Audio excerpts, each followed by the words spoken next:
I got to go. I'll talk to you later. You know, it used to be that cell phones were off limits in the classroom. Now, they're not only allowed, they're encouraged as a way to enhance learning. What's your hypothesis?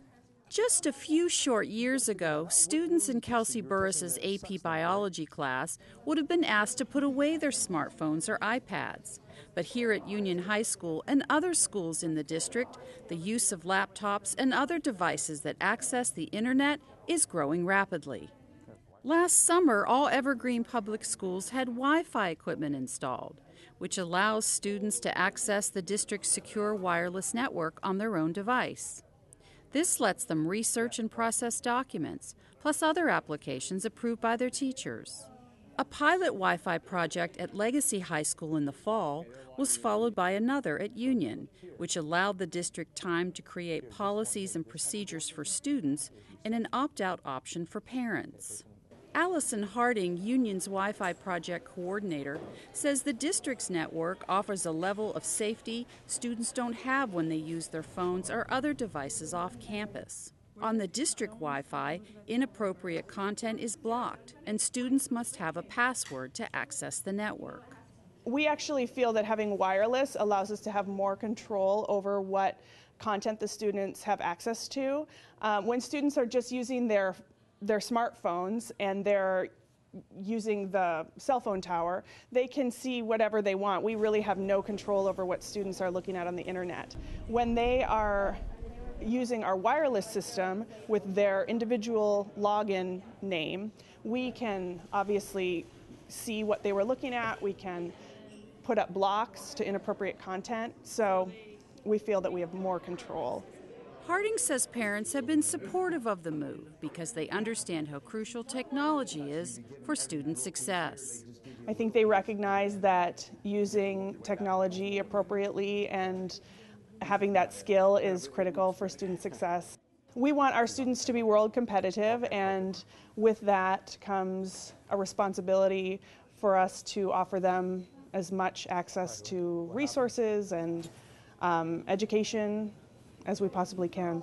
Using the internet appropriately is a critical tool for student success.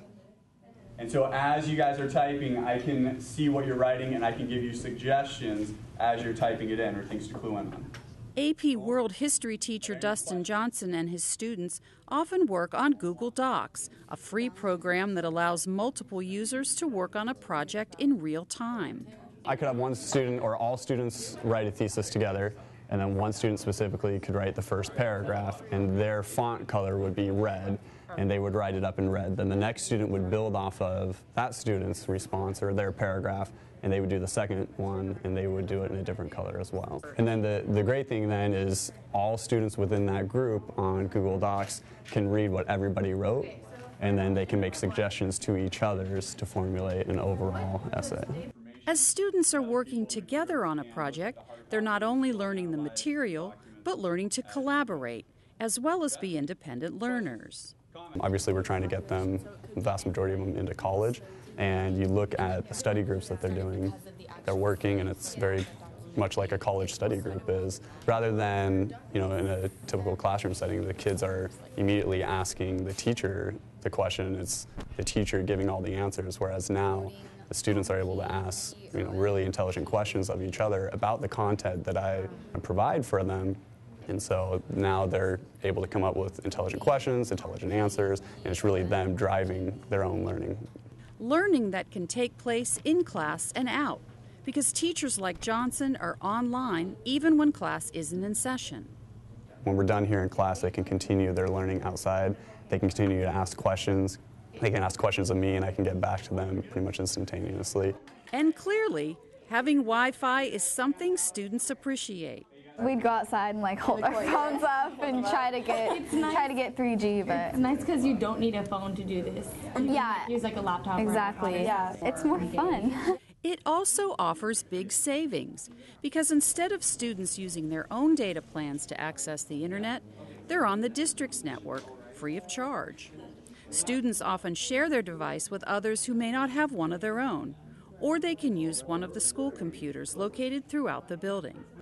Another big plus is the growing use of a free website called Edmodo, a safe social learning platform for teachers, students, and parents that works and looks a lot like Facebook.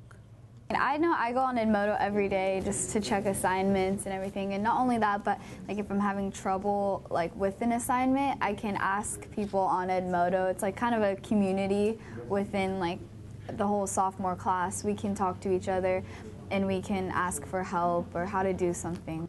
Offering the very latest in technology is just another way Evergreen Public Schools is preparing students to be world competitive and offering the skills necessary to be successful upon graduation.